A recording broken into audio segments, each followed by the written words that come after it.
I remember, I just didn't know where Yeah. exactly. I mean, you could do it during the privilege.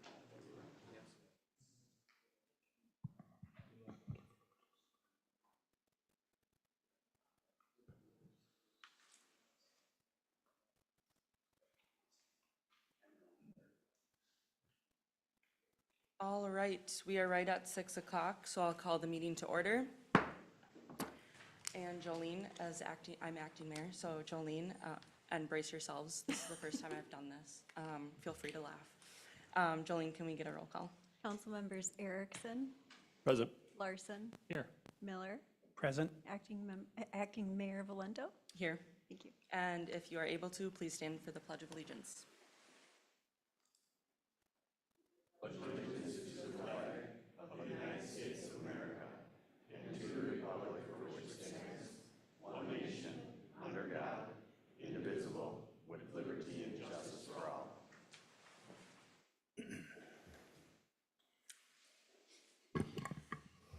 And next, for item 4, it is the agenda. So we have the agenda in front of everyone. If there is a motion to approve.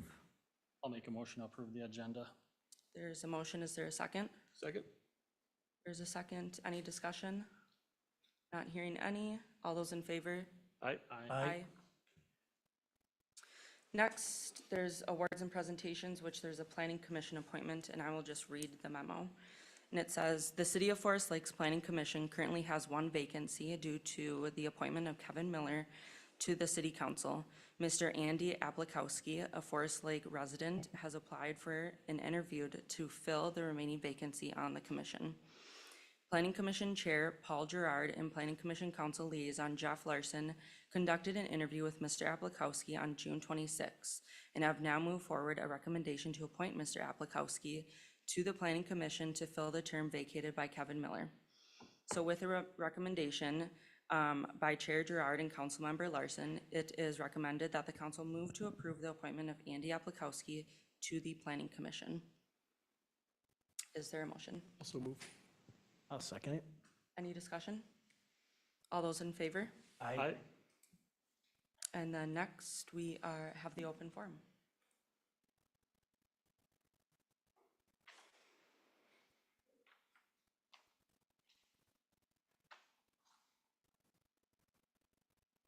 I'll apologize in advance if I pronounce someone's name wrong.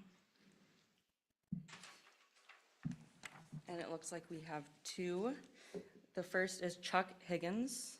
Please come up to the podium and then state your name and address. Hello, my name is Chuck Higgins. I live at 7673 Hilo Lane North. And today I'd like to talk to you a little bit about the condition of Hilo Lane and 216th Street. If you're familiar with that, it's an oval. And that street was put in 1987. About 1989, they came in, I don't know if it was the city or the township, and they ground off the top of the asphalt, sprayed it with tar, put down pebbles. Nothing has been done to it since. That street is all delaminating now and big chunks are coming up.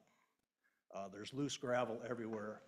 It's around the entire street and nothing's been done in almost 40 years to that street. And the thing that bothered my wife and I was that the fact that Pioneer Point got all new streets and their streets went in 7 years after our streets went in.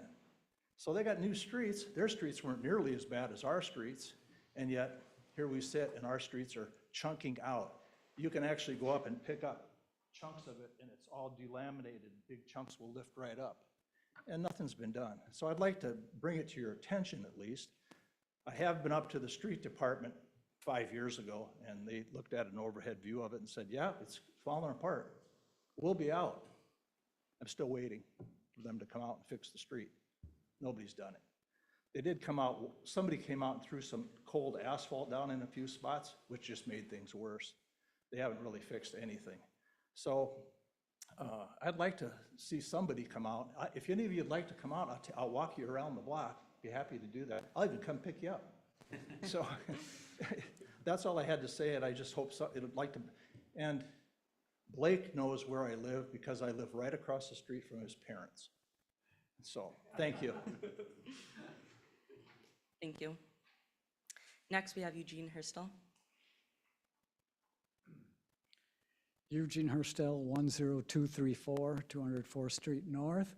I would just like to make some comments about, for pickleball, we had a pickleball pizza party, and we had pizza, and we had a real great time, and I'd like to thank Fire Chief personally. Alan came out, and so did Gavin Rice, and they put on a training for us. It was awesome. We had 40 people show up. It was out at the courts, and he did just an excellent job, and it was free, and so it was really nice, and I really appreciate it. The whole community, pickleball community was, making all kinds of wonderful comments. And then also, Leaf came out and played some pickleball, and it went pretty well until his wife started beating up on us. And I mean, she was covering everything back and forth and two. But it went, the whole night was really special. And Alan did say one time though that there was a gal there that we talked about CPR. And was it just compression or mouth to mouth? And he kind of explained that. But he said that if she got in trouble and she needed mouth to mouth, he would give her mouth to mouth. But if it was Eugene, that wouldn't be. But anyway, we had a lot of fun and we really appreciate it. Thanks, Al. And next, we have the consent agenda. There's items A through S. Madam Mayor, I'd like to make a motion to pull 2 items from the consent agenda, please.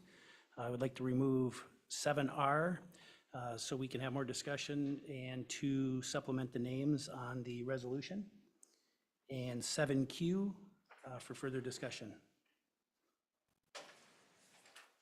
There's a motion, and is there a second? I'll second it. Any discussion? Hearing none. All those in favor? Aye. Aye. And then we will discuss, going to the regular agenda, the first item that was pulled from the consent agenda, which is the parallel parking and maintenance agreement for Pizza Pub for further discussion.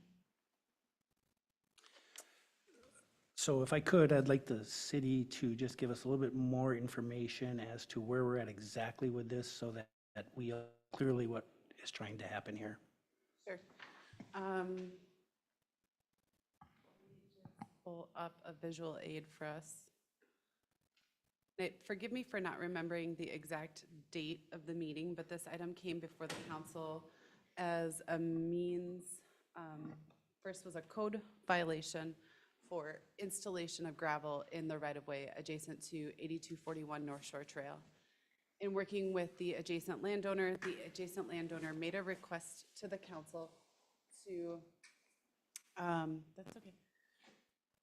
The adjacent landowner made a request to the council to permanently install improved spaces adjacent to the property, but that would be in the North Shore Trail right-of-way. At the time, staff presented the city council with 2 different options. One would be a parallel option, very similar to how the kind of pattern of parking has been for the last maybe 18 months or so, and then also a parallel option. Staff had indicated that while there are less public spaces available in the parallel option, that this would be a much safer scenario along North Shore Trail. At that time, the council did discuss their favorability towards the parallel parking option and directed staff to go forth and bring back an agreement that would solidify this. The landowner's request was twofold. One was, hey, can I do this? And 2, would you pay for half? And at the time, this council didn't direct staff that you'd be favorable, but did make the suggestion that maybe the EDA would through its Commercial Improvement Incentive Program. Last week, the EDA did meet. They did consider the application from the landowner. They elected to table the request. The EDA did not want to take action on an item that was not formally approved by the council.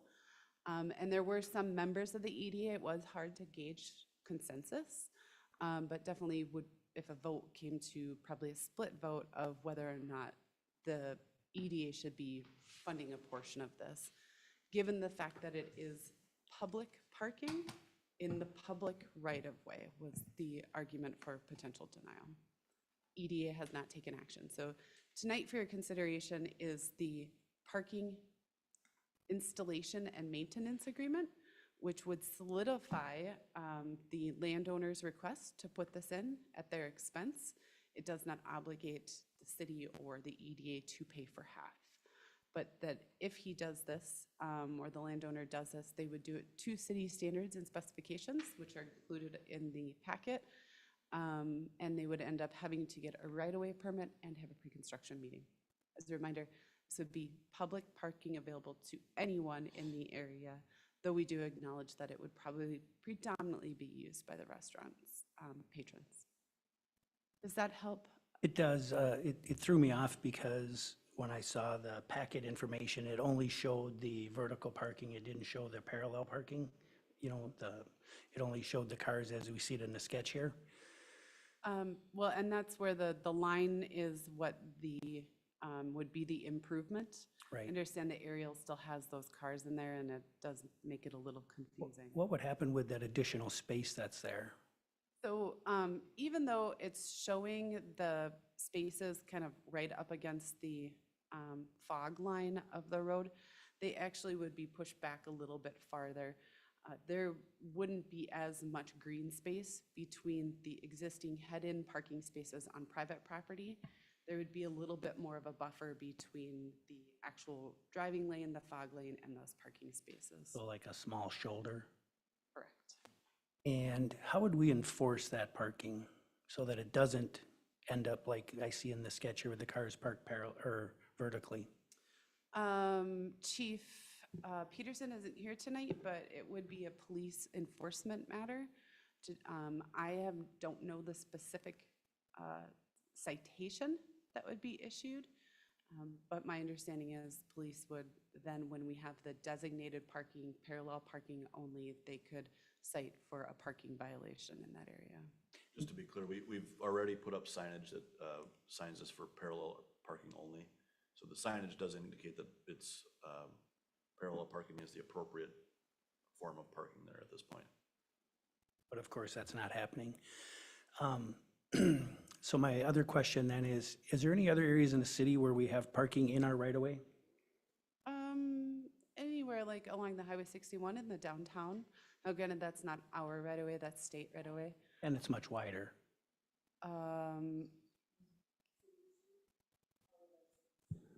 Parking as well. They would, okay. Yeah, and there's not a lot of room between the fog line and where you park. If you Yeah. stop by Snap or, Yeah. you know, park on the street there by Mallards, it's, Yeah.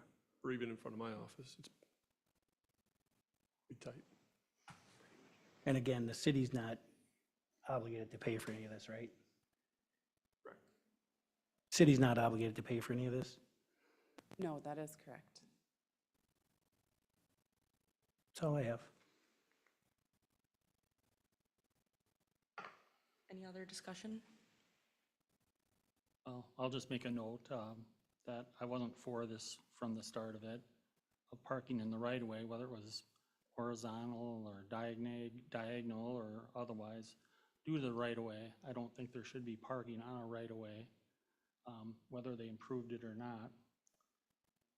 As far as EDA choosing to, if they want to donate their funds to this, I don't think it's correcting a wrong to start with. I would just share that. Yeah, I'll just speak from the EDA's perspective. It was a split discussion. And that's ultimately why we decided to table it. I mean, there's certainly some that want to see this come to fruition, are willing to put a few bucks behind it to, you know, make sure that this business, because there's been, you know, a lot of turnover out there. And I think if I recall, based on the number of current parking spots, this adds about 10% more parking is based on the current number of parking spots by adding 6 more, you know, which at the end of the day is what it is. But I would like to make a motion that we approve the agreement as brought forth by staff based on our last conversation to enter into the agreement as it's written in the packet. There's a motion. Is there a second? I'll second. Any discussion? No discussion. All those in favor? Aye. Aye. All those opposed? Aye. Aye. Aye. Oh, it Verification. Fails for lack of approval. fails for lack of approval. And moving on to the next item that was pulled from the consent agenda, which is Resolution 07-14-2508, nomination of watershed board member candidates. Madam Acting Mayor, the resolution in your packet did not contain the names of candidates. At the time of publication, we did not have full confirmation that these folks were ready to put their name forward, but we now have 3 names that we'd like to put forward. State statute requires that if a city puts forward a list, they put forward a list of at least 3 people. And the reason there is that the statute kind of imagines the idea of watershed district appointments being made in conjunction between the city and the county. So as folks know, watershed districts are, have a ability to levy, but there's no one to vote in or out. It's vote by proxy. So you're voting for city council members and county commissioners that appoint these members. And so in order to have a direct line to both of those bodies, because watersheds affect both the town, the city and the county in general, the statute, I believe, was written in a way that allowed cities to put forward a list, and then the counties must choose from that list. So we've received a notification from the county that they're seeking nominations for this board. And if the city wishes, we have 3 names to put in front of you. Those names are Robert Kevin Moreau, M-A-R-O-I-S, I believe that's how you pronounce Moreau, Cameron Clark, and Jim Schottmuller. And those 3 folks, again, we've been in communication with and have agreed to be put forward as candidates. And again, if the city puts that list forward, the county must choose from that list. Candidate, this member of the board will come from Washington County. And so these 3 folks live in the watershed district and in Washington County, and actually within Forest Lake as well. So we believe we have a applicable list to put forward. So that is the update to the resolution, and I would take any other questions on the issue. Any discussion? Have you vetted them, Mark? Or do you know a little bit about them? What is their background regarding anything to do with watershed, or? Yeah, I know that at least one of them, lives on the lake and has been an active member of the watershed, the Lake Owners Association. Quite honestly, these are names that the mayor has been in communication with a bit more than me, and I think he is comfortable with their ability to perform the job. I would say, much like any other commission or committee, most important thing is the idea that a person's an engaged citizen, not necessarily any expertise is necessary. Whether it's being on the airport commission and not knowing a whole lot about airplanes, or being on planning commission and not knowing a whole lot about real estate or whatever it may be. If we get good, honest folks that are ready to make informed decisions, those are good candidates, so. Thank you. Any other discussion? Otherwise, I'm looking for a motion. Also move. A second? Any discussion? Hearing none. All those in favor? Aye. Aye. And then moving to the regular agenda, I would like to ask if it's possible to discuss the Veterans Memorial first, because the representative from the Legion just has another meeting to go to. If we could skip to that one. Sure. Ryan? City Council? Sorry. Tonight, we bring forward the agenda item to approve plans and specs and authorize the ad for bid for the Veterans Memorial Lakeside Park project. That project we did plan on previously bringing earlier. Then there was just some additional discussion we wanted to have with the Veterans Committee to make sure we had the scope of work in line with what they were expecting. I think that has been resolved at the June meeting. And tonight, we bring forward the plans and specs that they're all in approval and support of. Anticipated schedule is on the cover memo, so tonight we're looking for the approval of plans and specs and authorize ad for bid with anticipated bid opening August 6th.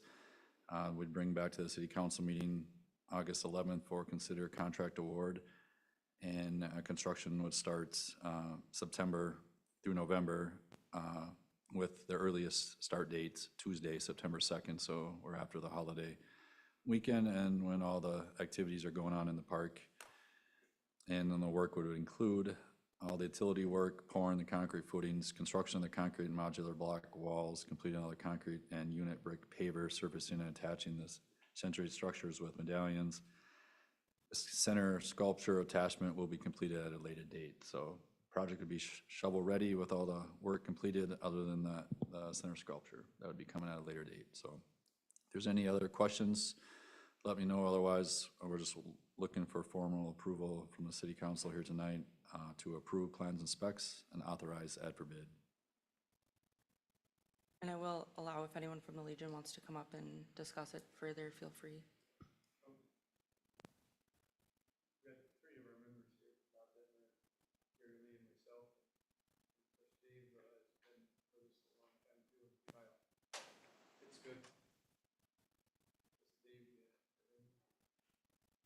Good.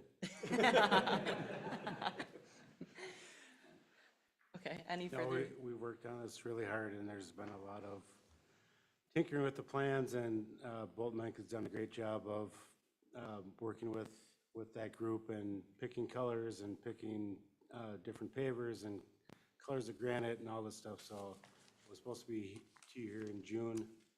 We pushed it back a few weeks just to make sure that they were fine with what we're doing. So the last thing we want to do is put this together with them not being 100% sure. So if that group here is in support of it, I think we're all in support of it. Any further discussion from city council? Then I'm looking for a motion. I'll make a motion to accept, approve the plans and specifications to authorize ad for bid. There's a motion. Is there a second? Second. Any discussion? Hearing none. All those in favor? Aye. And just moving, not hearing any opposed, moving to item 8A, interim use permit at 508 Lake Street South, Beeswax Dispensary. And I'll hand it to Abby.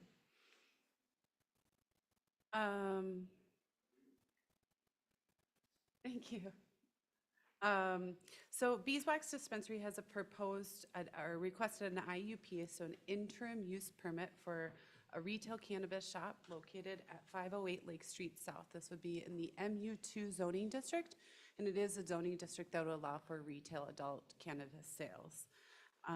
We've checked it against all of our buffer requirements, and it is a site that is eligible for this type of use in the future. Just as a heads up to some of the counselors that may not remember, an IUP is an interim use permit. So very much like a conditional use permit, it allows the use, we can put conditions on it, but then an interim use permit also has kind of a time frame. The reason that we initiated the code language as an interim use permit is because we're suspect that the state may change its regulations, and we didn't want to necessarily lock in any uses without the ability to monitor them or maybe change them if the state regulations changed in the future. So this would be a completely internal change to the multi-tenant building, a completely separate unit space, not accessible from the rest of the retail space. It'll have its own entryway. It'll have security up at the front of the entrance and right into the building. It conforms to all the standards that we've set, and the police chief has reviewed the the business's plan and doesn't find any problems with, has no concern with the use. They do meet all of the requirements for security, setbacks, parking, landscaping, security, lighting, and odor mitigation. You know, the big question with use permits is generally, does this fit? And would there be a public nuisance or detriment? And it wouldn't. It's retail use right now, and it would be a retail use in the future. On June 28th, the Planning Commission did review this. They had some questions just about the spacing between the different retail uses.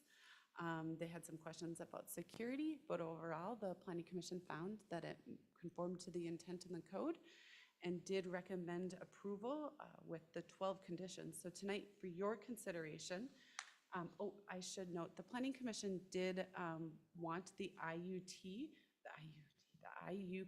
to be valid for 3 years instead of 5. Your resolution in front of you tonight is for a 5-year consideration. I did get an email while I was talking from our legal counsel, so she might need to pop in about whether or not this is we need to tweak a piece of language in here. But generally speaking, staff would recommend you move to approve resolution 07142507 for adult cannabis IUP at 508 Lake Street South, with the 12 conditions as potentially modified by the discussion we have tonight.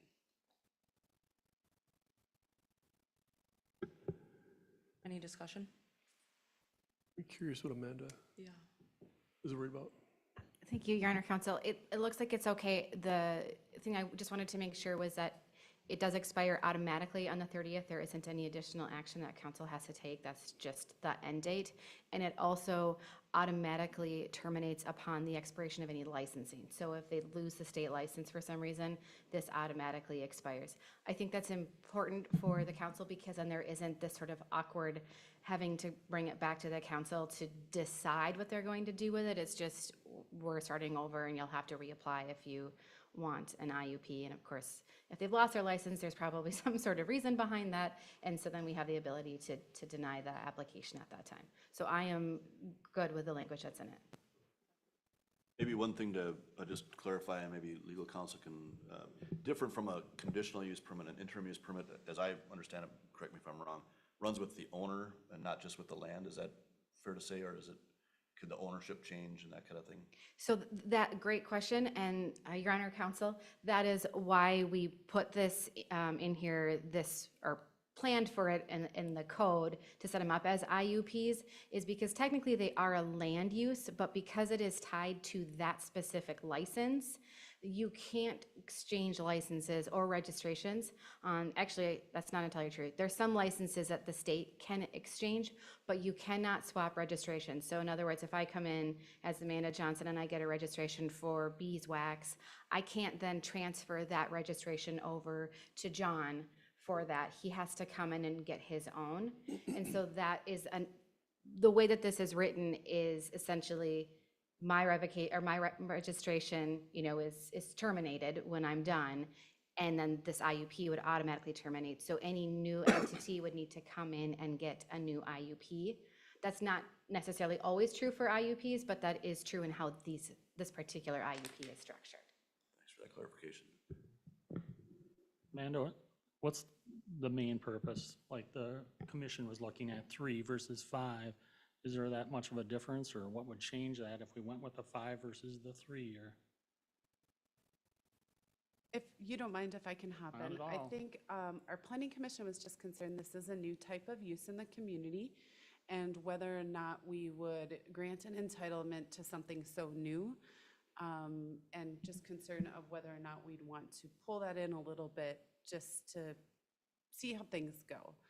Staff did mention in the meeting and would state again here, this will be a significant capital investment for this landowner, for this business owner. Not only the internal changes to the building, but just the products themselves, all of the state licensing requirements. All of this is a pretty heavy lift, and so to only grant approval for 1 year, 3 years, anything kind of that or less, just makes it a little bit less desirable for a business owner. 5 years gives them good, solid opportunity to run that business and show us they can run that business lawfully. And staff would still maintain that we wouldn't change it, but the planning commission would like to make that recommendation. Yeah, if I may, I noticed that difference, the planning commission agenda, the staff recommended 5 years and came to us as 3 years. I mean, it is a significant investment. I would like to give them a little bit longer runway. I mean, this body and I think the previous council spent a lot of time wrestling with the policy that we came up with. We have multiple meetings and workshops on it. And I think the IUP was the right route to go because it does give us as a body, some control, some pathway to shut things down if we want to or need to.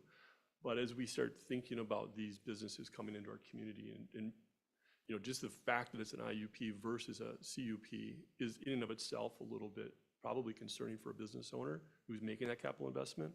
I guess I'd like us to consider that 5-year runway, just to give those businesses that are making that capital investment more runway to recoup their investment, assuming that they're running it well. I'd agree. I think we have pretty good control of it, even at a 5-year versus a 3.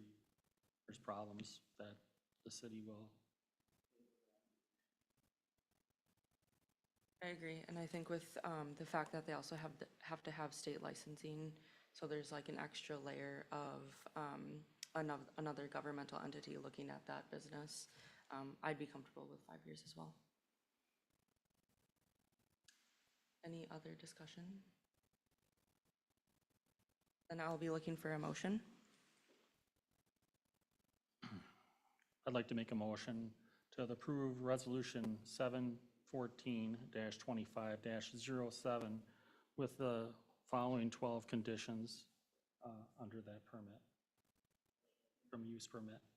A friendly amendment to make that 5 years versus 3 years? Yes, I'm sorry. And to make that a 5-year versus a 3-year on the amended charge. There's a motion, is there a second?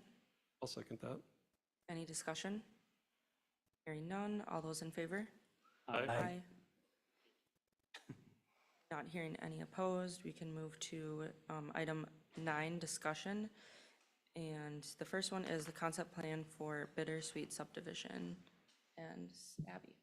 Thank you. Jaron Johnson Development has submitted an application for concept plan review of the next phase of Bittersweet. So this would be a new single-family residential subdivision located up the kind of northern northeast side of the lake, of Forest Lake, in the single-family zoning district. For folks that might not be familiar, there have already been 3 different Bittersweet subdivisions, so we assume that this will be subdivision or Bittersweet 4th edition. What the proposal includes would be the subdivision into 20 detached lots, each about 1/2 acre, accessed off of Hilo Avenue. Right now, the property is just under 16 acres, but we know that some of it is undevelopable. Like steep slopes, wetlands would be removed from that acreage to help determine what that minimum density requirement is. We do have a minimum density requirement of 1.5 units per acre. And with that, we think that the development will probably meet those requirements. Right now, we're just under that. Probably pull out some of those land areas and it'll be just fine. In the 2040 comprehensive plan, this is not an area that the city is contemplating parkland dedication. This does back up to Cooling Camp Park. So staff has made some recommendations for connectivity through the site. Even though there are not pedestrian facilities on Hilo Avenue, staff is proposing that the city consider a sidewalk along 232nd Street North. We'd like that moved to the north side, and then sidewalk extensions on Street A and Street B. And those are going to be future roadway connections that will go all the way up to 235th in the long run. The other thing we'd like to see, and which is a little non-traditional, but bringing that sidewalk all the way through to the cul-de-sac and extending a trail from the cul-de-sac up to the northeast corner of the site. And that really gets us into that development to the north where we can continue those trail connectivities, but also that connectivity into Cooling Camp Park that we'd want to see. They are proposing a trail right now, just kind of cutting through to the south of the property, but we believe those topographical changes in that, there's topographical challenges in that area that is really a great spot for that trail connectivity. A couple things that have been brought up is the 600-foot maximum cul-de-sac length. As a reminder, we're gonna extend, or this property is gonna be accessed off of Hilo. Hilo last connects with 230 First Street North, 1,600 feet away. So this is a pretty long dead-end cul-de-sac. Now, we create these where we've got that urban expansion going on, right? We're creating them over in the southwest corner right now with the Hidden Creek neighborhood. We know that future urban development is going to extend those, and there will be multiple ways out in the future. One of the reasons that the city has that 600-foot concern is for public safety requirements. We have talked with Chief Newman, who's reviewed the development, and isn't concerned with that 600-foot requirement for a couple reasons. One, equipment is kept on every vehicle and apparatus now to be able to get through if there are blockages on a roadway. The other thing is that with limited water capacity in the area, because there is no public water system out here, the region has explored and has been implementing new firefighting techniques that make it a little bit less of a concern when we have a fire or something out in a remote area like this. Planning Commission brought that up as a concern, but we've talked it through, and public safety is not as concerned anymore as much with that 600-foot requirement. There's future things that we still have to vet through. Stormwater, landscaping, tree preservation, all of those things would come in time. But tonight before you is the concept plan and an opportunity to provide high-level, non-binding feedback for the developer. As I mentioned, the Planning Commission expressed the concern for the length of road and possibly the installation of all these new well systems. However, this is the land pattern that we had guided for in our comprehensive plan. New wells were contemplated in this area and would not pose any sort of risk or issue contamination, any of that sort of stuff to the public water system. So from a staff perspective, we think the development's, right where it kind of needs to be right now, almost conforms with all of our city standards. We're gonna need some more tweaks, definitely need more information. But tonight is just any further comments you might have to offer to the developer. I don't believe a developer's representative is here though this evening. Any questions for me? No, I read through it. It's very thorough analysis, and looks like a good opportunity, a good expansion. I agree. I'd agree. Like I said, with the Planning Commission at first had some questions and concerns, but I think they've been addressed and thought through and talked about, so I don't see a problem with it. Yep, nope, I don't see anything. The trail, I guess, would be the only thing, making sure that, like Abby said, bringing out to tie in eventually with Cooling Camp would be a real plus. It definitely would, and we also acknowledge that this hasn't gone to the Parks Commission. We have a few different concept plans that we haven't been intentionally keeping from our Parks Commission, but our Parks Commission has been so new, we kind of wanted to let them get their feet underneath them. We'll be bringing this and some other ones before them in the coming months to get their feedback to make sure we're on track with what we've shared with you already. So great, I can relay those comments to the development team.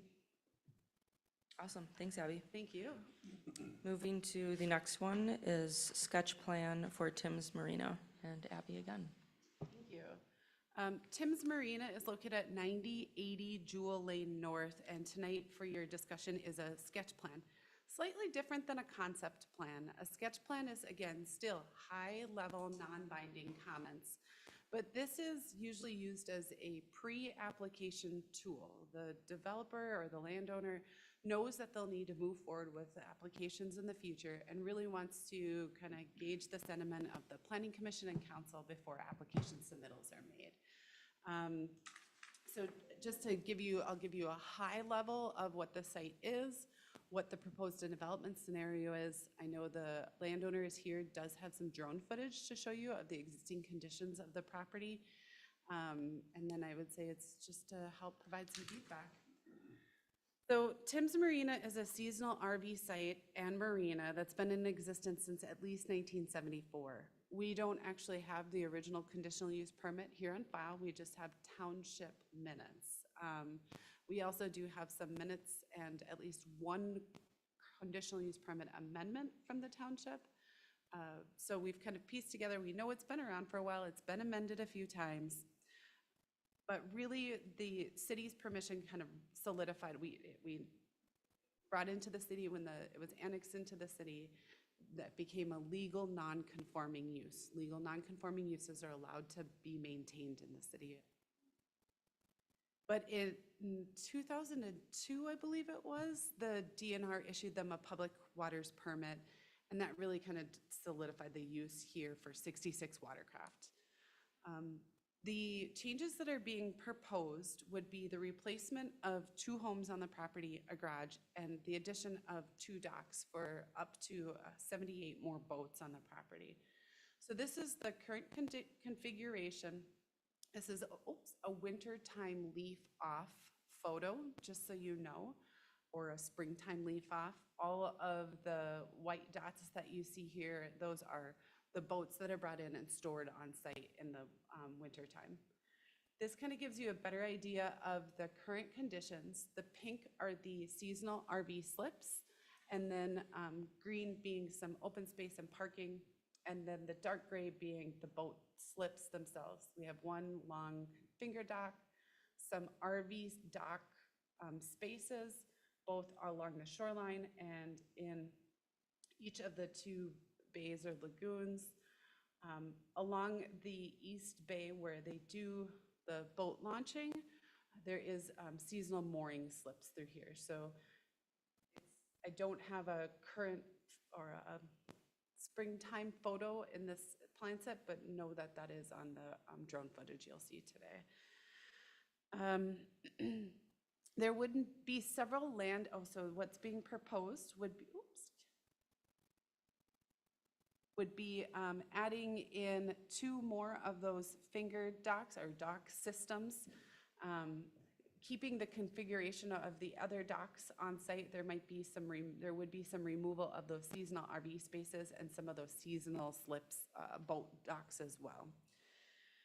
So this project would require several different land review processes. All marinas in the state of Minnesota are required to have an EAW before they can expand. An EAW is an environmental assessment worksheet, and that is a city-led process. That is a city application or a city process where a document, the EAW, is created. It gets sent out to the public, including public agencies and other interested individuals, and anybody can comment. And the idea of the EAW is, what are the impacts to the environment, and how will this either mitigate or not, that there won't be any sort of adverse impacts. An EAW is also used to determine if an environmental impact statement is needed.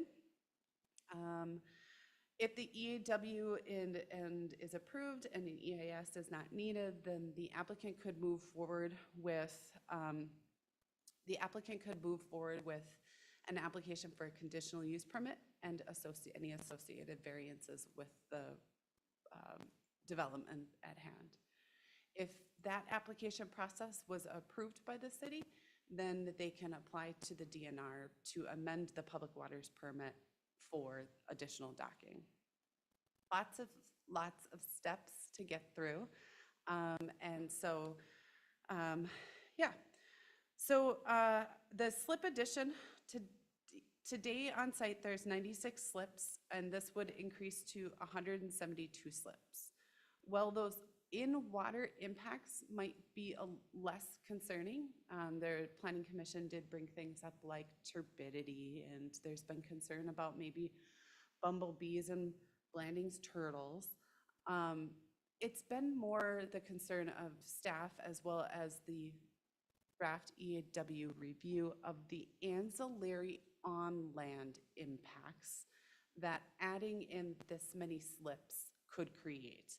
And so just for reference, anything from that seasonal storage, where do those boats go in the off-season, to sanitary capacity, emergency shelter, but mostly a lot of the conversation in-house with Planning Commission has been parking.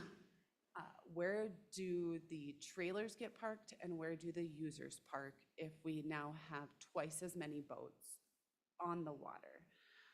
Currently, the city code indicates that we need one parking space for every boat slip. Plus, we need to have employee parking and some trailer spaces. Currently, for the 66 permitted spaces, they would need slips. They would need 99 parking spaces.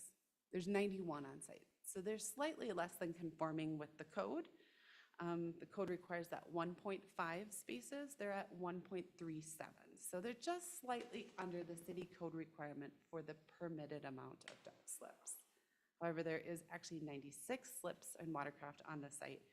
And that means that they're at a parking ratio of just over 1 parking space per boat slip. Staff did include in the packet just how our code relates to other agencies that have similar parking requirements. We did look into, I don't know, half dozen or so cities. Not all cities have parking space per boat slip requirements, but on average, it comes out to about 73.73 spaces per slip between White Bear, Excelsior, and Tonka Bay, who did have posted regulations. That is the exact kind of number that the applicant would be at with the proposed parking plan that they have and the proposed boat slips. One of the challenges that we've identified with the proposed parking plan is the applicant would like to keep the same surfacing material that's there today or not improve the spaces. So on the eastern property, I don't know if my shows up there, we showing the parking spaces kind of in that angled fashion, getting pretty close to the shoreline here. That wouldn't be permitted by code, but they would just keep that grass scenario. Can everyone see that all right? Probably can't quite see where my cursor is, little crosshatch, but in this area east of the East Bay, essentially just leaving that grass strip.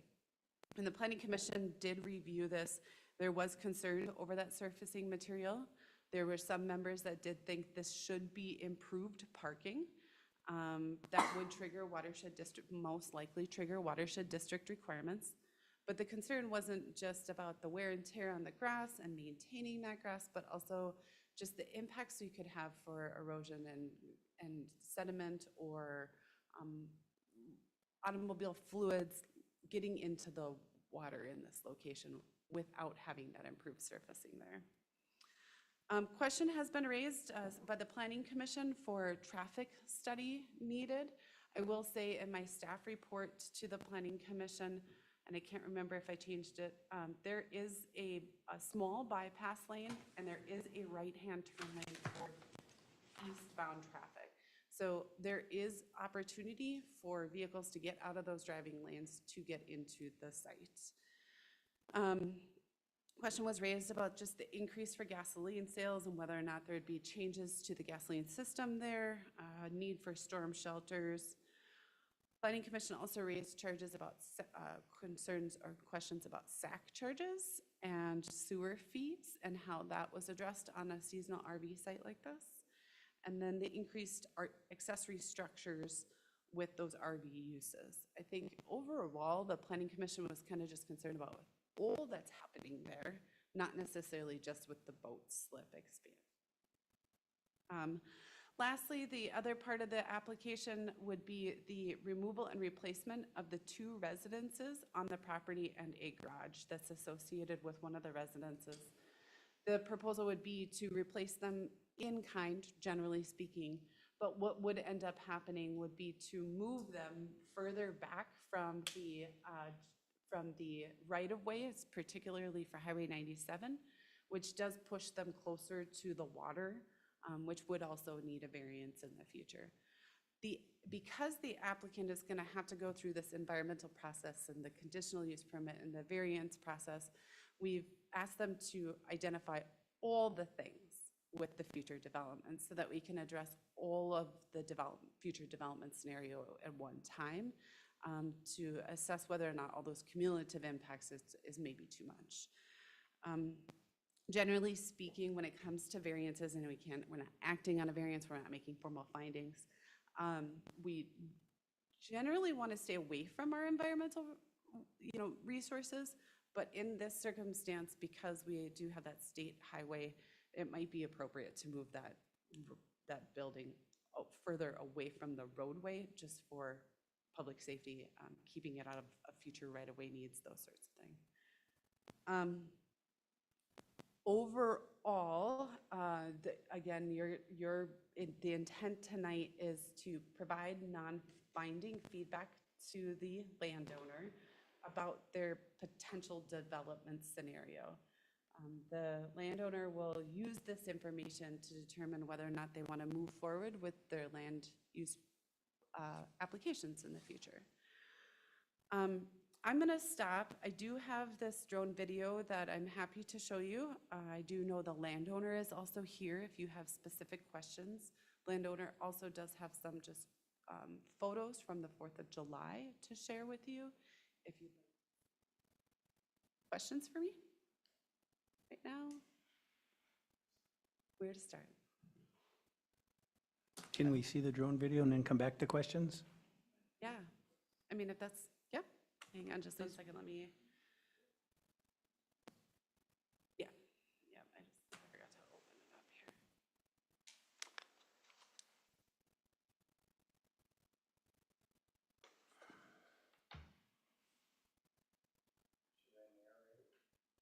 That might help, actually. Joe Maslow with Tim's Marina, and he did this for the Planning Commission. That was really helpful to kind of orientate folks to the site. Right. There's no music. You want This music? is north to south overview showing the bay, the houses to the left. This is north to south as well, showing the dock on our left. And we did line the parking spaces for the 4th of July. We were able to mark out 103 parking spaces in the 9 parking blocks that we've historically used. This is the drive-through, the way the cars would get to the parking spaces when using their boat. The houses on the left rest from on the right. If you take a right, that goes to the boat ramp, straight down, goes to the dock. You'll see parking on the left, along the pool and playground. We have a stop sign that is more of just to recognize the one-way sign to the left. There is parking to the left. Typically, the RV site tenants will park at their RV site.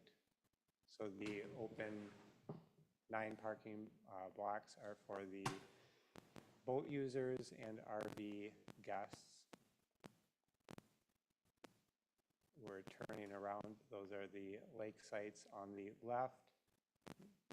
The 2 on our left will be retired, so we will have 4 retired sites there where the 2 new docks will extend from. You'll see our grass parking on the left there. That is the most heavily used grass parking area right near the current slip dock. These are the boats in the bay, and we have parallel parking along the left.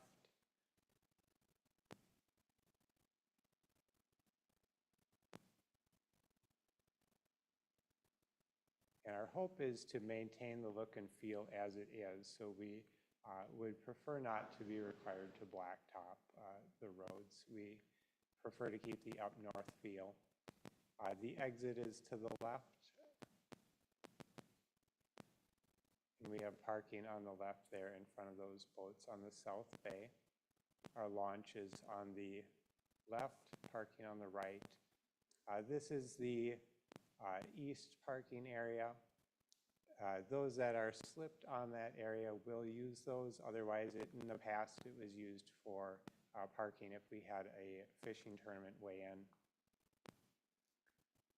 And now we don't do any short-term offerings like fishing tournaments or company events.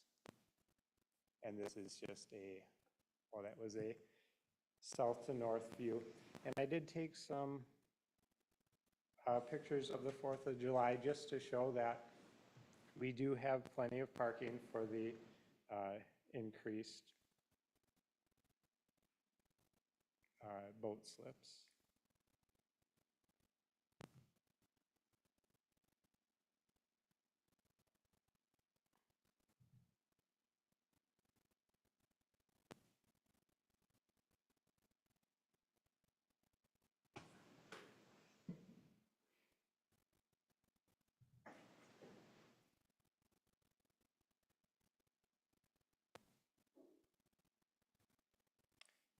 This is pre-4th of July, just showing the marked spots on the east parking area. This is our launch parking. We keep 7 spots and 2 for Washington County, so 9 total. This is still pre-4th of July, just showing the marked spots. We'll start the 4th of July images. We did a survey, and these pictures are from I believe 3:30 and 6:30. Just showing that we do have plenty of parking. This is the launch parking area, east grass parking area, east grass parking area, east grass parking area. South Bay, this will be at 3:30 p.m. on the 4th. I don't know what happened there.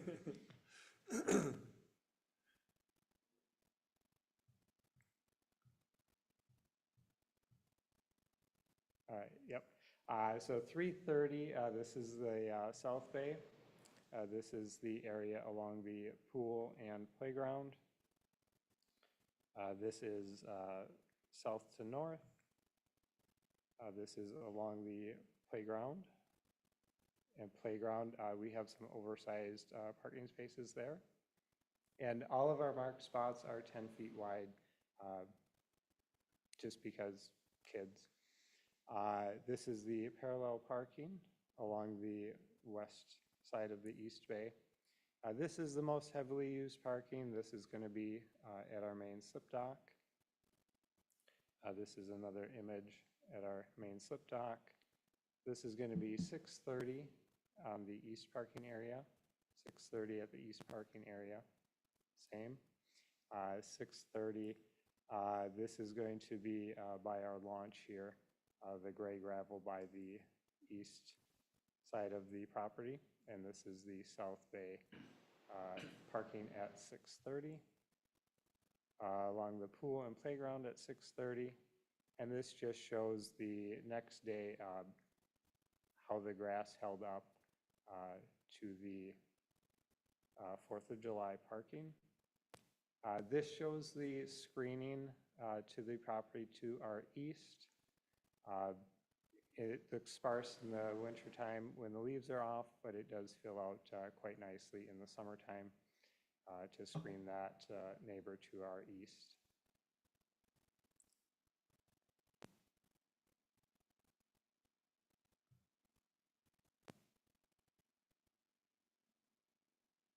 We do have, we did do a survey on the 4th of July, so we do have those results here.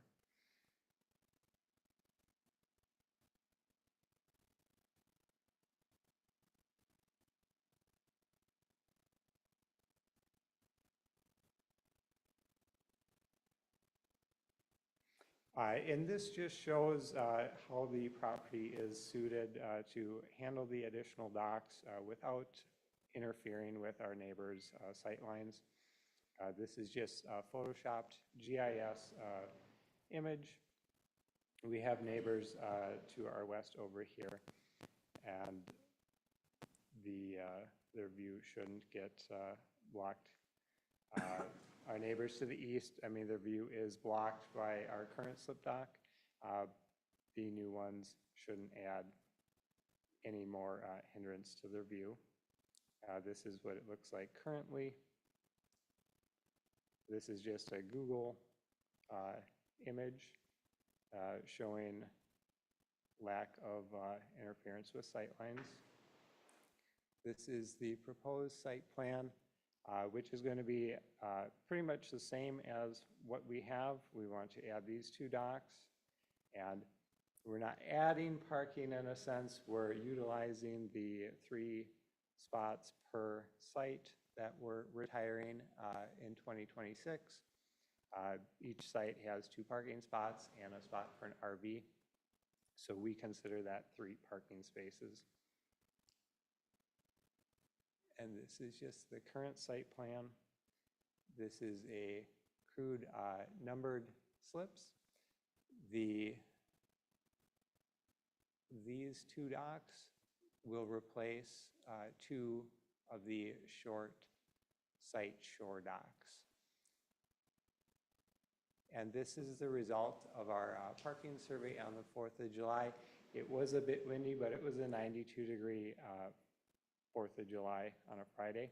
So we feel it's a pretty good gauge of our recognized parking demand.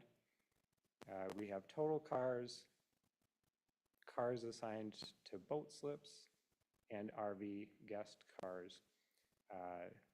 We recognized a 0.42 at 3:30 parking factor. Our current designated off-site RV parking spots are 103. We'll have 115 when we retire the 4 sites. And at 168 slips, we have a parking factor of 0.68. If we consider the 20 slips that are RV slips that will park at their RV sites, we have a parking factor of 0.78, close to double what we observed on the 4th of July. So we feel confident that we do have enough parking, and it does hold up very well to the fair weather use of the pontoons. This is just an overhead view of our grass parking by our main slip dock, which is going to be the most heavily used grass parking area or parking area in general that we have. The only place there's a little bit of trap rock is where we put the docks in with the tractor in the spring. So we're hoping to be able to leave the parking services as they are, and the factor of 0.5 letting us kind of keep our current layout of parking and the parking surface, so we can leave the property much as it has been for the next 40 years. It has held up well for the last 50 as it is.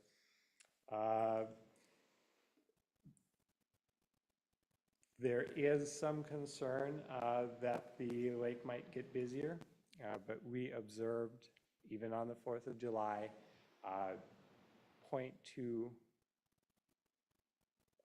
use factor. So at any given time, 20% of the boats are off of the dock, and that matches with our 2 boats. Our 2 cars per boat used brings us to 0.4 parking factor. So adding 72 pontoon slips would likely see 14 to 15 more pontoons on the lake on any given weekend. They're not wake boats and jet skis. We feel strongly that it's not going to be noticed as far as making the lake busier. We went through our parking factor.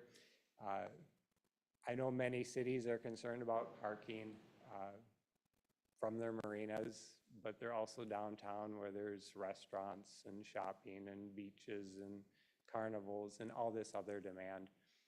And I think our parking survey on the 4th of July showed we don't have all of that. We don't need as much parking as downtown. In downtown, I would assume, we were here, I would assume parking was difficult on the 4th of July in downtown Forest Lake, but we don't want to take any more of the public parking demand. But I think we can more than accommodate the parking demand that would result from 2 more slip docks. And over the years, we have done more short-term.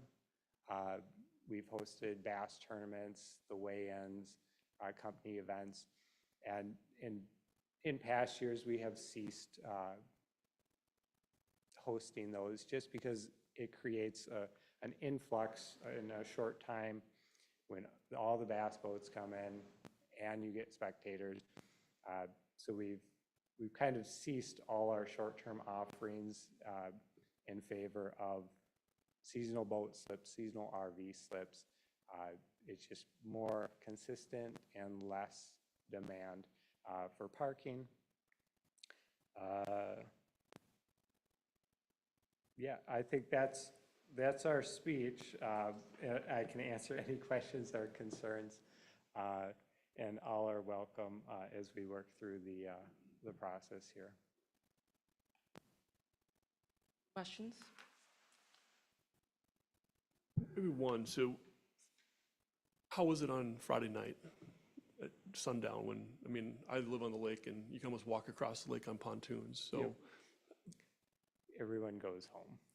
I mean, 6:30 is, if they're not there at 6:30, they're not coming. So that's why we did our parking survey. If you live on the lake, nobody uses it before noon. So we did 1:30. That's going to be the people that come at noon. 3:30 is going to be the busiest time. You get the people that come at 1 o'clock. Some come at 2. And then by 6:30, even on the 4th of July, a 92-degree 4th of July on a Friday, our parking numbers came down a little bit. Thank you. Yep. Any other questions? How many permitted spots do you have right now? So there is some confusion there. We reached out to the DNR. In the past, we would distinguish between RV site boats and general boat slips and rental boats. So right now we have 96, and we reached out because 66 is what they show. Thank you. Yep.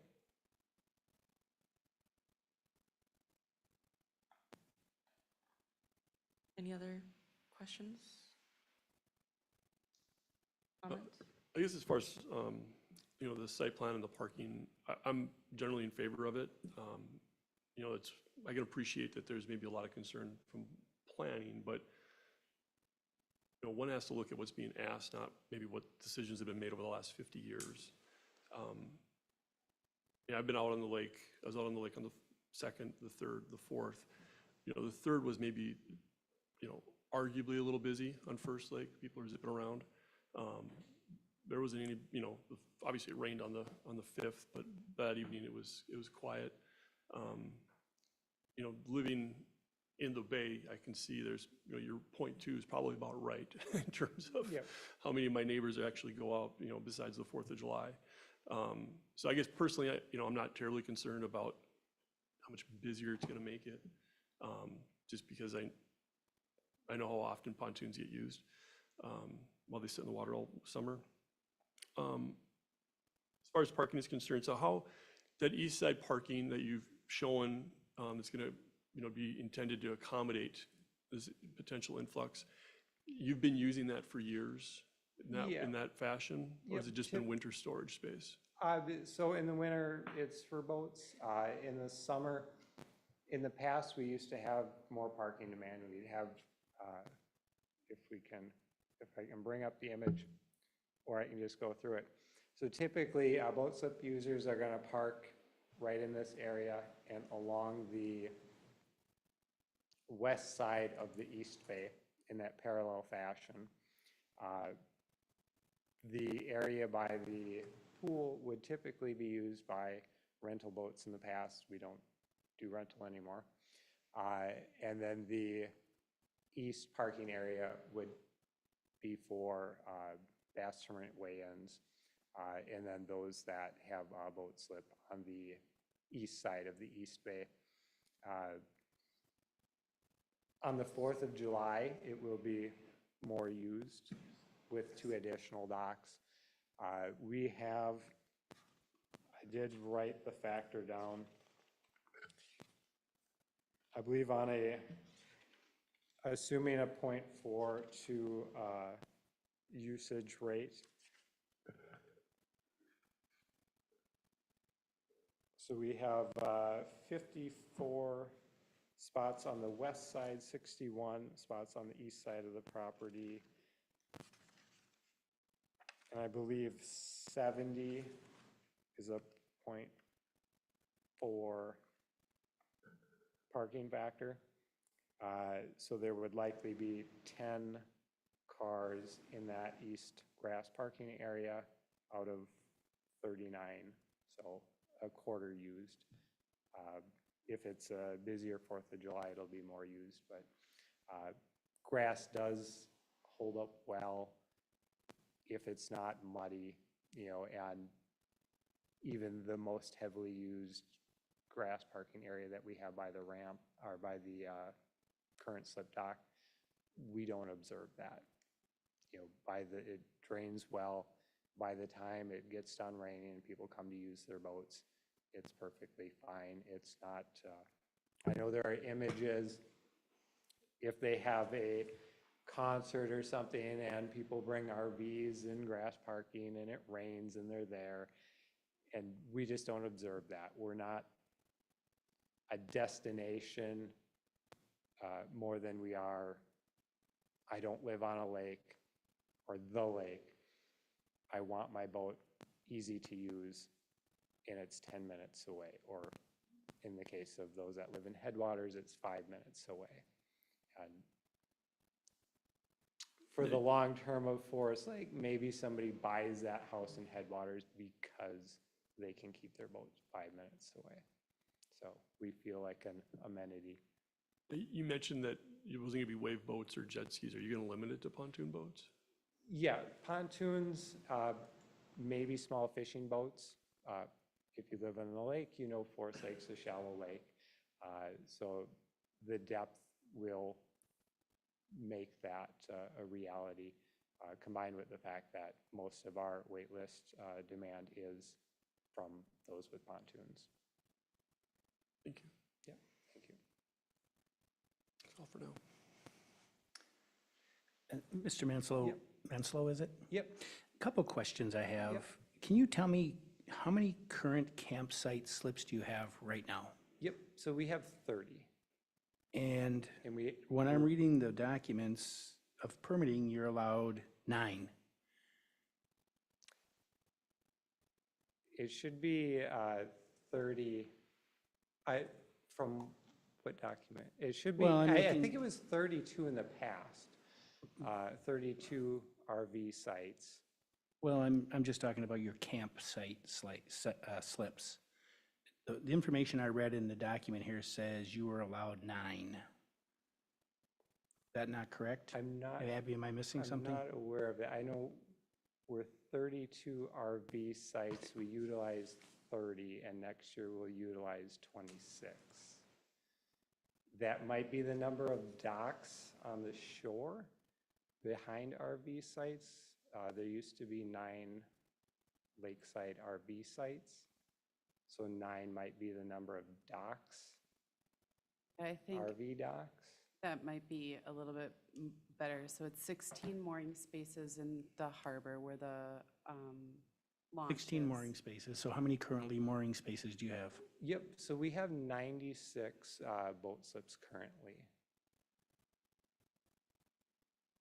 And there was some, we did reach out to the DNR for clarification. We used to distinguish 30 RV site boat slips, 50 general boat slips, and 16 rental boat slips.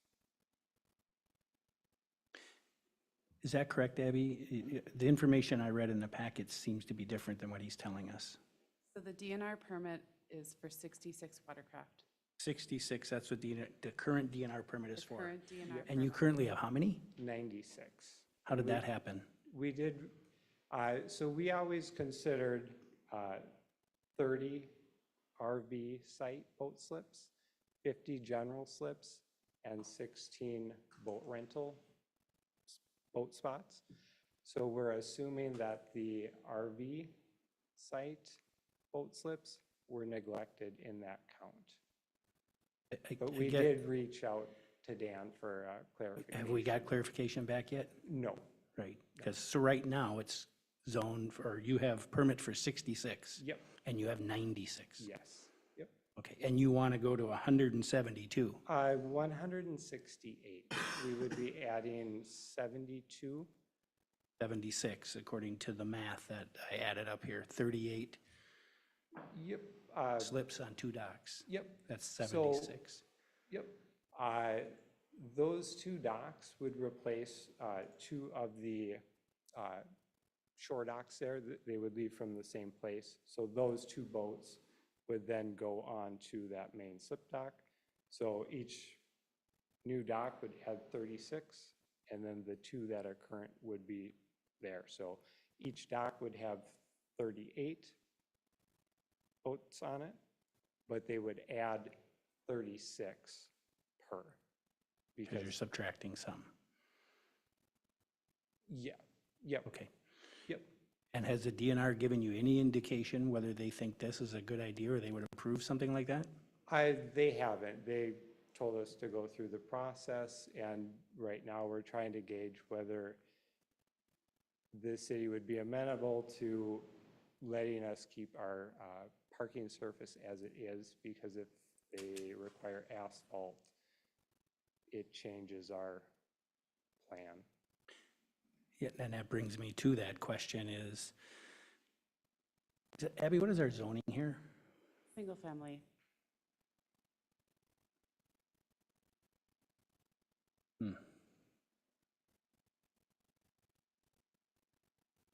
I like, you're talking about the up north feel, but my concern is the contaminants that get into this water with not having a solid surface. And I know the concern, and we don't notice, I mean, we have the grass parking, and it even with a wet June, we haven't noticed it being ripped up. Your docks that you're talking about putting in, they seem to be right in the middle of a whole bunch of lily pads and weeds out there. Yep, so we did reach out to Dan about that as well. The west dock would be in a lily pad patch. And how would you deal with that? If we put the dock in, we wouldn't have to pull the lily pads, but it might affect their growth. So we did reach out to Dan to see if that just throws out the plan, or if there's a way around that. Because I don't think you can just pull them out. Yeah, and we wouldn't plan to pull them out. They would just grow around the boats. Okay, thanks. Yep, thank you. Madam Acting Mayor, may I? It seems the plan does not require a lot of infrastructure investment on your part. Would you be opposed to some sort of phasing plan that would allow adding 20 docks a year to slowly gauge whether or not the parking is becoming a problem, rather than adding 172, having a disaster, and having to tell people they can no longer have a slip the next year? Is there any reason that we couldn't phase this in over a number of years? Yep, so we hope to just go through the EAW process once. So we're hoping to, get permission. And we would be fine with phasing it in, but we would like, I'm not sure how that works with the EAW. It's our understanding is you express everything that you want to do and get the okay from all the other agencies. But in the conditional use permit, we would be okay with a phase-in and annual review. We're used to meeting 10 new people a year. 40 the first year or 50 the first year would probably be plenty, and the next year phase the rest in. Can you explain, you have a number of RVs, there's no additional RV spots proposed with this plan, correct? Nope, we're retiring 4 of the lakeside RV sites for placement of the new docks. Do you currently have an RV dump site for waste disposal on site? All the RVs are, sites are city sewer. Dave, do you have any comments on that? So about a couple years ago, we found that they had a attachment into our city sewer and they had an RV hookup just dumping straight into the sewer. Currently, they're paying just a residential flat rate of $133 a month or a quarter. So they're not, there'll have to be a SAC determination of all the RVs and the boats and everything that are using. Last quarter, they're like that was a resident house. So we do have, so we pay for 90/60 and 90/80, and then we pay, I think it's $1,500 a quarter for the RV park. So we get 3 bills each quarter. 'Cause I can't remember, it used to be 6, it might be 8 a year now. It might be closer to $2,000 a quarter. Regardless, there needs to be probably some upgrades to that place that's an actual RV dump station versus, right, direct drive into the sanitary. Right now, it just kind of goes into the. Also, can I just clarify, you said that all of the RVs are connected to the sewer system? Yep, so the house, the old dump station is in the center of the road by the, to the west of the main house, or to the east of the main house by our stoplight. That one is where the house goes in, and there's a 6-inch main for the RV park. And that was put in the 89 or 90, I believe. I just, but the actual RV units are not connected by pipe to Yep. the piped city Yep. system? So, and I forget what their calculation was. I think they charge 3 RVs as one house. I do think that some of these things, changes that have occurred over time would probably also need to just be a part of that EAW or through the use permitting process to kind of really help everyone kind of lock in what historically has been happening, what are the on-site conditions, and then that expansion.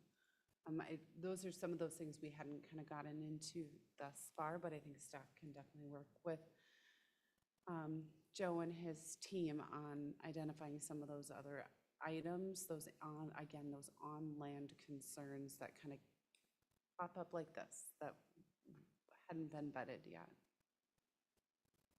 All ahead, Madam Mayor, thank you. Yeah, I'm generally favorable to these changes. I think with all of this, I mean, you can see with the discussion happening that items are popping up where there's questions, and I think through the discussion, we can dive into those more and then figure out just historically what's happened, and then I think hopefully move in a positive direction. And then Councilmember Larson, did you have any comments? I kind of, in the same boat as Councilmember Miller, a little bit concerned about some of the parking and stuff like that. And I know you made your discussion Yep. at the Planning Commission meeting, which I was there for, and the EAW thing, you want to try to do it all in one Yep. deal, because it does get expensive. I think going from 96 to 172 is maybe just a stretch in that area. We would be okay in the conditional use permit to phase it in. That's a thought. Okay. Thank you again for your time, Joe. Thank you. Yeah, I think the idea of phasing it in, if it's possible to do the EAW with it all at once, and then if we can do the phasing in, if that makes sense. EAW has to be done all at once. If Yeah, he expands at any point, so if Joe wanted to add 10 boat slips, he'd have to do a full EAW. He wants to do 168 additional, he has to do an EAW. So the idea was, let's put all of it together at once. Just because the EAW says yes or no environmental impacts doesn't necessarily mean the conditional use permit, that we can find that it isn't, that's in life, health, safety, public, no, not a public nuisance, all of those kind of findings we have to make with use permits. But it's good feedback to at least hear that there is some concern from some of the council members about the volume of the addition, because that is, I think, has been a concern that staff has expressed as well. Certainly the strategy with an EAW is to look at the maximum impact, and then, you know, the council and planning commission have, there's no need for them to say, well, the EAW said everything's okay, therefore everything's okay. You still have all the zoning issues that go along with it that the EAW is not there to address, right? The EAW is environmental impacts, and so certainly common to see an EAW with the maximum scope, and then a scope that moves forward is less than that, so. Can I ask one last question? Would you have any priority on those boat slips for residents versus non-residents? I mean, typically, they're gonna be, you know, within, we did a survey, just looked at our mailing list. I mean, maybe we could give a discount to Forest Lake residents the first year. But right now, we have 34% are Forest Lake residents. 42% are within 7 miles. 54% are within 10 miles, and 80% are within 17 and a half miles. So about half are in Forest Lake or within a few miles of Forest Lake. Curious. Yep. I mean, I don't know if we can play favorites, but I would imagine we don't advertise open slips, so we should be able to accommodate Forest Lake residents that first year. And this may have already been discussed, but does the EAW take into consideration, is that just for the environmental impacts for the boat slips addition, or is it literally everything, like parking included too? It's gonna be for everything. So the trigger is the boat slip addition, but the EAW is looking at all of the environmental impacts that the boat slips and that marina expansion is creating. And so if every slip is requiring more parking, then that parking is a part of it. EAWs also have certain components that have to be addressed, like greenhouse gas emissions and things like that. So there's factors that are, that'll be factors of the EAW that are driven because of the proposal, and then there'll be factors that are driven because of the statutory requirements for an EAW. Okay. Question, is it your intention that these additional boat slips, that you would provide on-site trailer parking then for these boats as well? So we do have a trailer storage area that's pretty full. So the same as winter storage, we are as full as we want to be. So our intention is to do legacy storage because we do store some of our lake neighbors as well. So if we add the docks in 2026, when we send our fall letters out, we will offer it to those that stored with us in 2025. We assume the boats, the new boats that would be slipped exist and were stored somewhere for that last season, and our intention would be they would just be stored off-site where they have in the past. In the summer or winter? In the winter for winter storage, and the same for summer trailer Summer storage. trailer would be off-site. Yep. Okay, thank you. Any other comments, questions? No, not hearing or seeing any. Then thank you for coming up and showing us, and having the video and pictures were very helpful. Perfect. And then we'll move on to staff updates. All right. Thank you, council. Thank you, Abby. Thank you. I'll start with Ryan.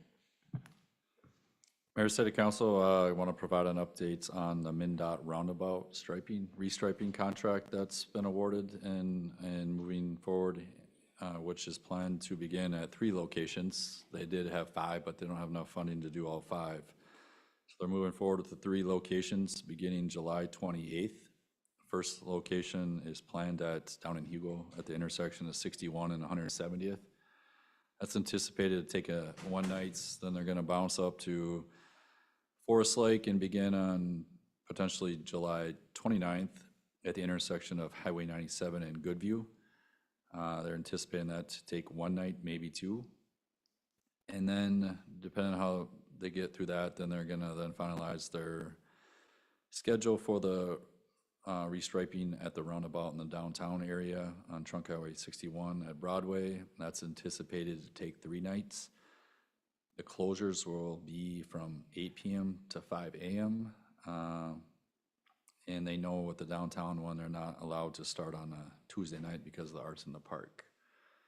There will be a 14-day variable message sign set up to provide the advance warning of the project, but just want you to know these 3 restriping contract projects are coming through, completed by the state of Minnesota. The other 2 roundabouts that they didn't have enough funding for that might come at a later date, separate funding, or the 6197. So heads up on that. I've been requesting specific information that we can put on our websites. There's just been a handful of people involved in this from MnDOT and trying to get the right stuff and accurate. And then just even last week, they did some in-the-field meetings to look at it, to verify their schedules too. So they're kind of dialing some stuff in for sure on that, especially when we get to the downtown one. And then tonight, we held seen most of you guys upstairs, but the public open house for Eureka Avenue Street Improvement Project.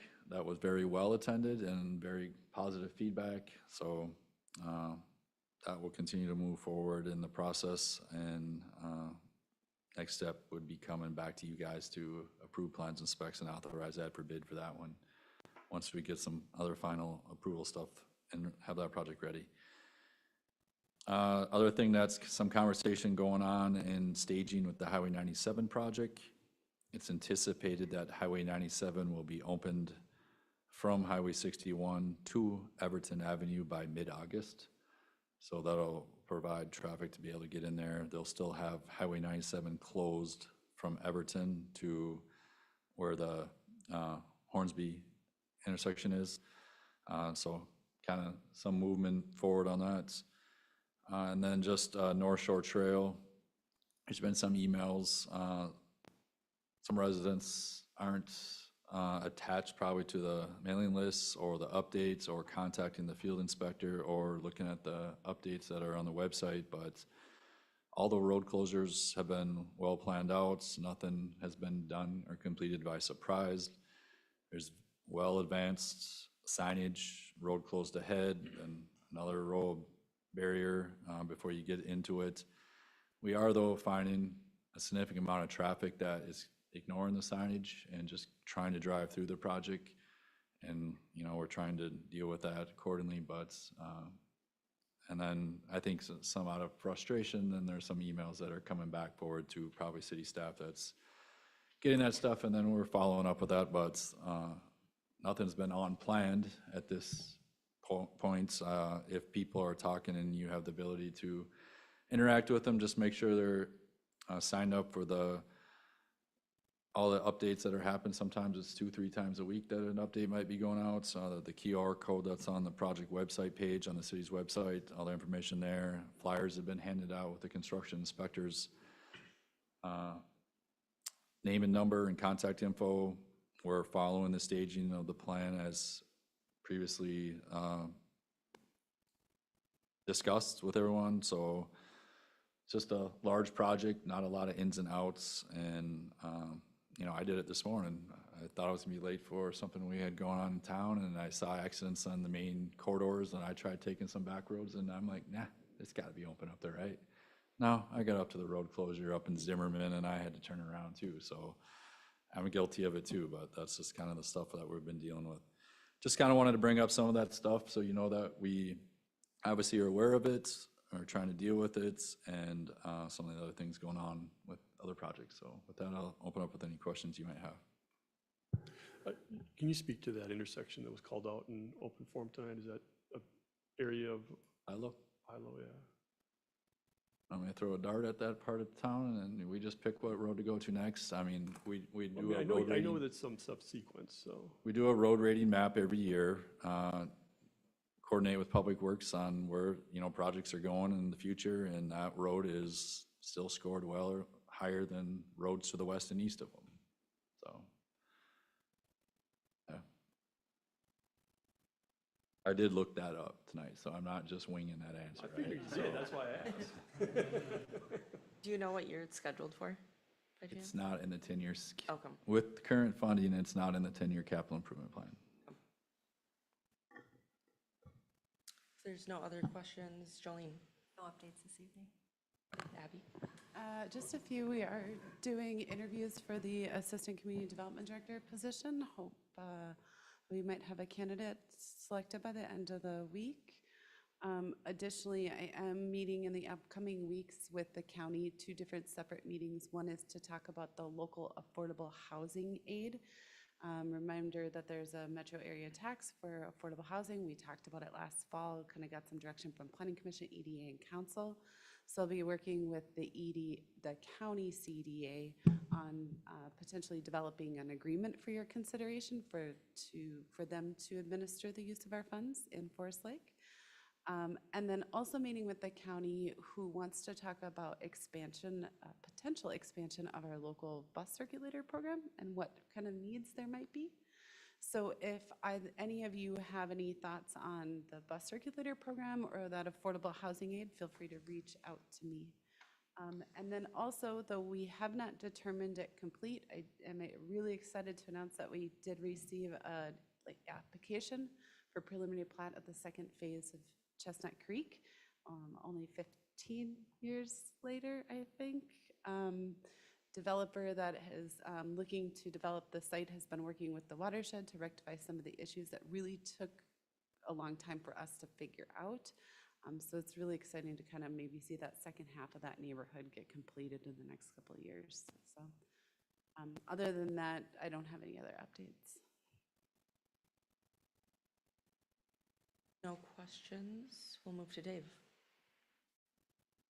I missed open forum, so I don't know who attended, but I spoke to some people out on Hilo as well, and I told them the good news was that they're rated a 5 or a 6, but the bad news is that there's about 50 miles of roads that are rated in that. So at our clip, we're doing 3 to 4 miles a year, so it's trying to group stuff together. To Ryan's point that we can't go one off in one area to try to group stuff. So I'll try to follow up, or if I can figure out that guy's name and call him back as well.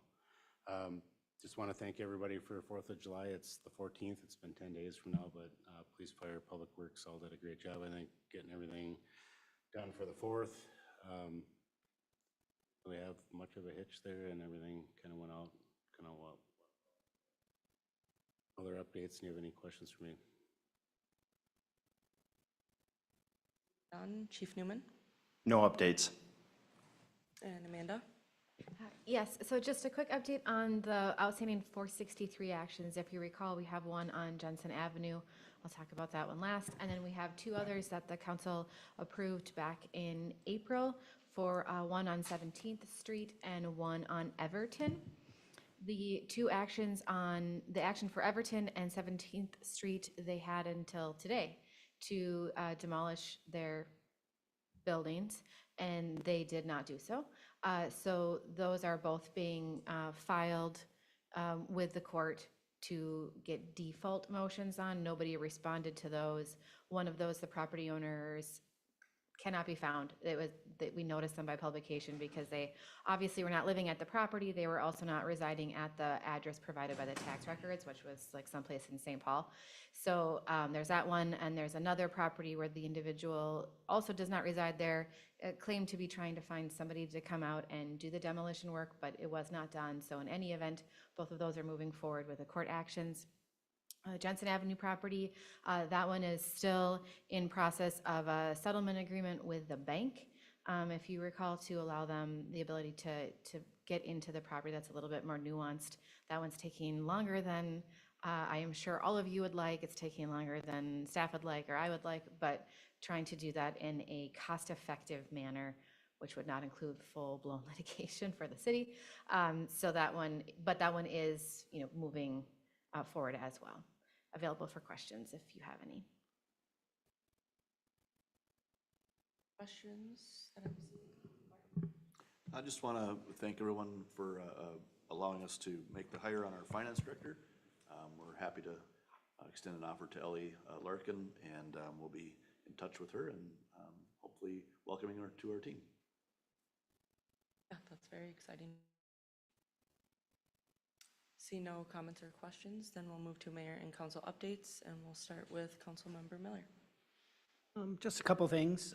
Dave, I'd like to just say from a citizen standpoint, I was amazed at how well the 4th of July went and how well all of the public works and everything got taken care of. The streets were as clean as I could ever have dreamt of, not even 24 hours after that event. So the signage, everything was down. It was absolutely amazing. I drove through and I'm like, wow, did we just have a parade here in the carnival? And I couldn't believe it. It was very, very well done. So thank you.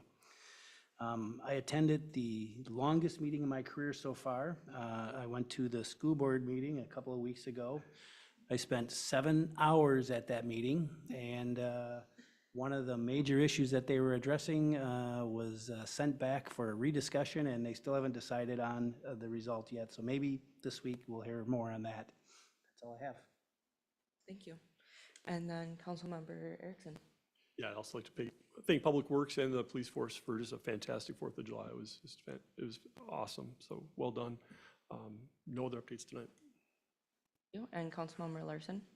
I just have one thing here. I got a card that was addressed to myself as well as the council, and I'd like to just read it real quick.